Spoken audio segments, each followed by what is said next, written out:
Bonjour! Ik ben flyers aan het rondbrengen van een Festi-Marché op 12 december in ons dorp, La Tronche. Op een gegeven moment kregen we een uitnodiging in de bus om bij de algemene vergadering van de feestcommissie van La Tronche bij te wonen. Was in de feestzaal, dus wij dachten van nou, kleden we ons maar netjes aan. En toen kwamen we daar en toen waren wij de enige 2 burgers samen met nog iemand en een feestcommissie van 4 man. Die zaten dan aan de andere kant van de tafel en wij op de stoeltjes voor de tafel.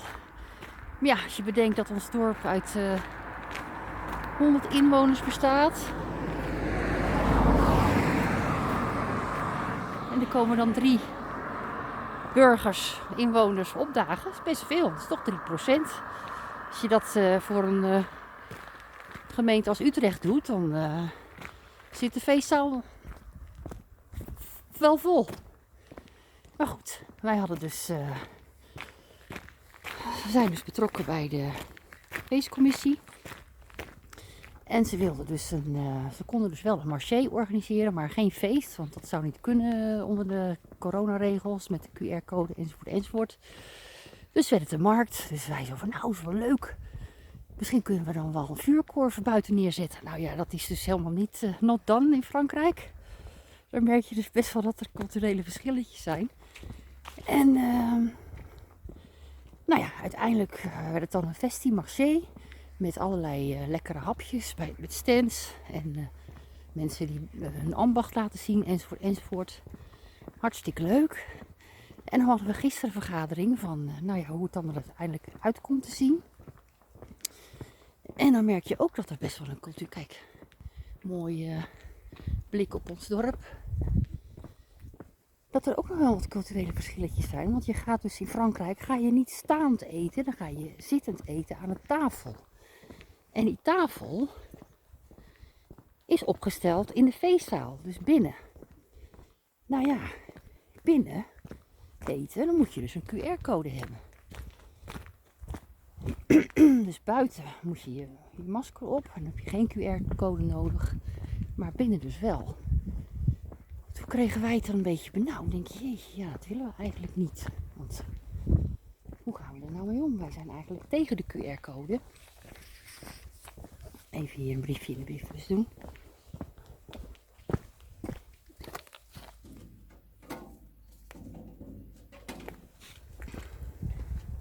Even de overkant.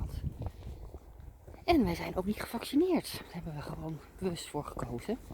En iedereen moet natuurlijk zelf weten wat hij doet.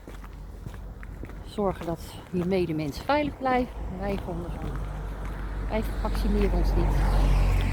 En we hadden ook geen behoefte aan een QR-code. Dus op een gegeven moment zei die voorzitter van de feestcommissie van ja, dan kunnen jullie met z'n tweeën binnen staan. Bij een of andere kraam.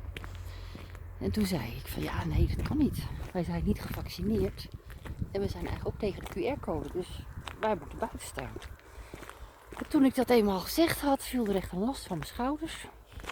Mensen reageerden gewoon heel normaal. Eentje zei van, je hebt misschien wel gelijk. Ja, misschien ook niet natuurlijk. Ja, je weet niet wie er gelijk heeft. Dat moet de toekomst uitwijzen. Maar goed. Er werd verder niet moeilijk over gedaan. En toen kon ik gelijk op een of andere manier heel makkelijk zeggen van, nou weet je wat. Dan gaan wij die flyers wel rondbrengen. Want het is denk ik wel goed om mensen uit het dorp persoonlijk uit te nodigen. Want ja, alleen een paar affiches, dat werkt toch meestal niet.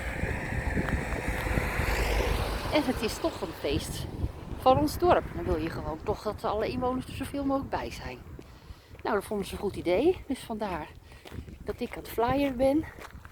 In het dorp zelf. Sander die is ondertussen aan het kijken van welke route die moet gaan rijden met de flyers. Want La Tronche is 20 vierkante kilometer. Met allemaal kleine buurtschappen en nog een paar dorpjes. Dus daar ben ik even mee bezig. Ik denk zo'n 60 adressen of zo. Dus nou ja. Het is ook wel weer cultuur. Hoe ga je om met een markt en met eten? Ja, dat is toch heel anders in Frankrijk dan in Nederland. Nou, we hebben in allebei de landen de QR-code. Daar wordt ook verschillend mee omgegaan. En nou ja, we hopen in ieder geval dat het een leuke markt wordt, dat er veel mensen komen. En we zien wel hoe het loopt. Maar we hebben wel zoiets van, de volgende keer doen we het alleen als er geen QR-code meer is. Dus laten we hopen dat die corona snel voorbij is. A plus!